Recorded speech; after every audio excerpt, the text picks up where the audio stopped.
நீங்கள் Herbalife nutrition food எடுத்து weight loss பண்ணுற பர்சனாக இருந்தீங்க அப்படின்னா இந்த வீடியோ வந்து யூஸ்ஃபுல்லாக இருக்கும். நீங்கள் ஹெர்பலைஃப் ஃபுட் எடுத்து வெயிட் லாஸ் பண்ணிகிட்ருக்கீங்க, வெயிட் கெயின் பண்ணிகிட்ருக்கீங்க, ஹெல்த்துக்காக வந்து இந்த ப்ராடக்ட் யூஸ் பண்ணிகிட்ருக்கீங்க.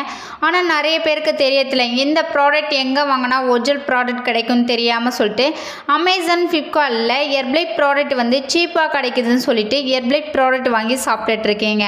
நீங்கள் அமேசான், ஃப்ளிப்கார்ட்டில் வாங்கி சாப்பிட்டீங்க அப்படின்னா உங்களுக்கு கம்பல்சரி வந்து சைட் எஃபெக்ட் வரும். அது ஒரிஜினல் ப்ராடக்ட் இல்லை, ஃபேக் ப்ராடக்ட். ஹெர்பலைஃப் ப்ராடக்ட் எங்கே வாங்கினா ஒரிஜினல் ப்ராடக்ட் கிடைக்கும் அப்படின்னா ஹெர்பலைஃப் நியூட்ரிஷன் கம்பெனியில் ப்ரிஃபர்டு கஸ்டமர் ஐடி கொடுத்துருக்காங்க. இந்த ஐடி வந்து உங்கள் நேமில் வந்து ஓப்பன் பண்ணிக்கிட்டீங்க அப்படின்னா உங்களுக்கு ஒரிஜினல் ப்ராடக்ட் கிடைக்கும். உங்களுக்கு கம்பெனிலேருந்து வந்து உங்களுக்கு ஆஃபர் கொடுப்பாங்க. அந்த ஆஃபர் மூலிமா உங்களுக்கு என்னென்ன ப்ராடக்ட் வேணுமே நீங்கள் பை பண்ணிக்கலாம். இந்த ஐடி பற்றி மோர் டீட்டெயில் உங்களுக்கு தெரிஞ்சுக்கணும். இந்த ஐடி உங்களுக்கு தேவைனாலுமே ஸ்க்ரீனில் தெரியுற இந்த நம்பருக்கு கால் பண்ணுங்கள். நாங்கள் உங்களுக்கு ஹெல்ப் பண்ணி கைட் பண்ணுறோம். தேங்க்யூ.